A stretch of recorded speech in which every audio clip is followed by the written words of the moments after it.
Assalamualaikum warahmatullahi wabarakatuh. Saya Nur Ain Najhah binti Nasir bersama rakan sekumpulan saya Nur Hazira Najwa binti Hanafi. Kami dari unit BM2 ingin menerangkan dan membentangkan kerja kami bagi tajuk analisis kelemahan artikel dari aspek keutuhan wacana, sumber rujukan dan juga kejelasan. Jadi, bagi artikel yang kami pilih ialah pelaksanaan pendidikan abad ke-21 di Malaysia, satu tinjauan awal daripada Sains Humanika. Menurut Kamus Dewan Perdana, keutuhan bermaksud kesempurnaan, manakala wacana pula bermaksud suatu kesatuan idea. Kamus Dewan Perdana mendefinisikan wacana sebagai keseluruhan tutur yang merupakan satu kesatuan buah fikiran, fakta atau cerita. Justeru keutuhan wacana bermaksud satu kesatuan idea yang sempurna. Jenis keutuhan wacana terbagi kepada 4, iaitu keutuhan semantik, keutuhan leksikal, keutuhan gramatikal dan keutuhan fonologi. Baiklah, yang pertama ialah keutuhan semantik. Hubungan dari segi semantik jalinan makna antara satu ayat dengan ayat yang lain atau perenggan dengan perenggan yang lain. Yang kedua ialah keutuhan leksikal. Hubungan wacana berdasarkan pemilihan dan penggunaan perkataan yang sesuai dengan makna yang ingin disampaikan. Dan yang ketiga ialah keutuhan gramatikal. Makna yang muncul akibat proses tata bahasa seperti pengimbuhan, penggandaan dan pemajmukan. Dan yang terakhir ialah keutuhan fonologi.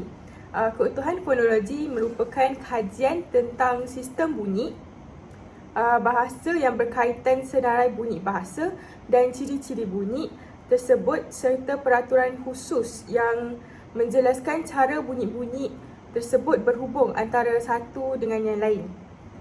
Ada beberapa hubungan bagi keutuhan fonologi. Yang pertama ialah hubungan hentian suara atau kesenapan. Yang kedua ialah hubungan melalui intonasi suara. Dan yang ketiga, hubungan berdasarkan nada suara. Okay. Bagi artikel yang telah kami sediakan, di sini terdapat penulis artikel ini tidak menggunakan penanda wacana bagi beberapa perenggan. Sebagai contoh, penulis ini terus menggunakan dalam aspek pembelajaran. Sebenarnya, kita boleh menggunakan beberapa penanda wacana yang bersesuaian bagi menerangkan setiap aspek untuk membezakan setiap aspek tersebut. Dalam konteks ini, merupakan keutuhan gramatikal iaitu penanda penghubung. Jadi, penulis artikel ini boleh menggunakan beberapa penanda wacana seperti selain itu, antaranya, seterusnya dan sebagainya. Terusnya ialah rujukan.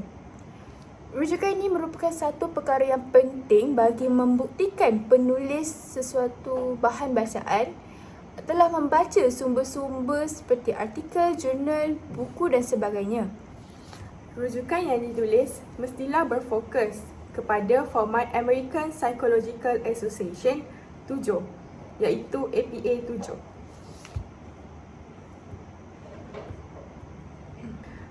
Sebagai contoh rujukan yang telah kami kenal pasti di dalam artikel yang telah kami cari ialah seperti yang telah dinyatakan di dalam slide yang mengandungi nama penulis artikel, judul artikel, tidak perlu italik, nama jurnal yang perlu ditulis secara italik dan volume yang bilangannya iaitu perlu dikurungkan dan selepas itu perlu dinyatakan muka surat di dalam kurungan.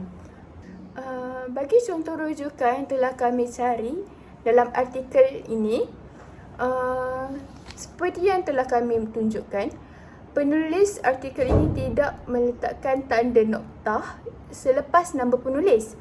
Sebelum itu, sekiranya mempunyai dua penulis atau nama penulis yang terakhir, kita mestilah meletakkan simbol dan, tetapi penulis artikel ini hanya menggunakan simbol koma.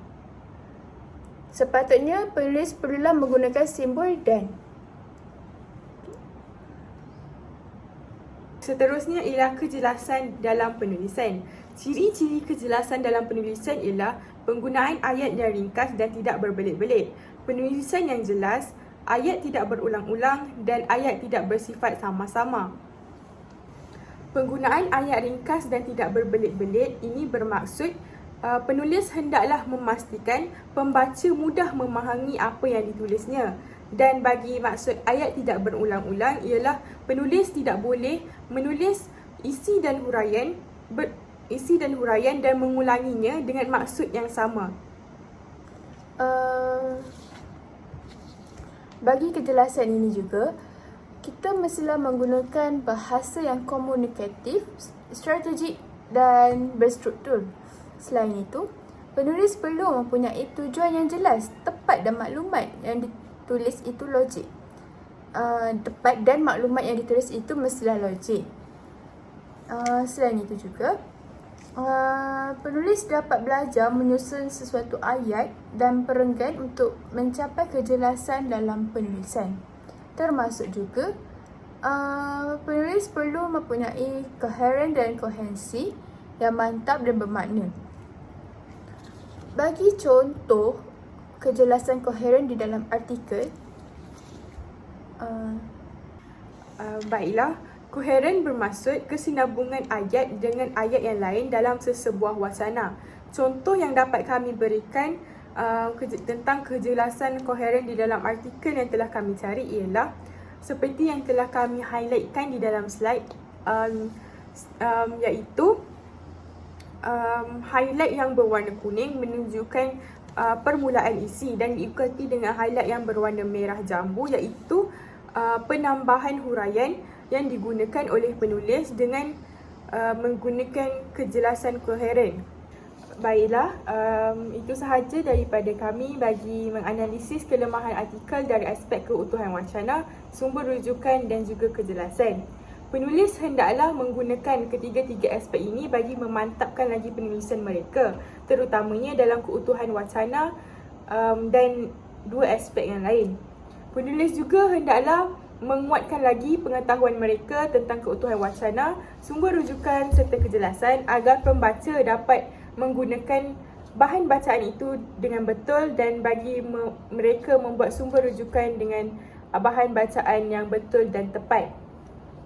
Jadi itu sahaja perbincangan bagi kumpulan kami. Sekian, terima kasih. Terima kasih.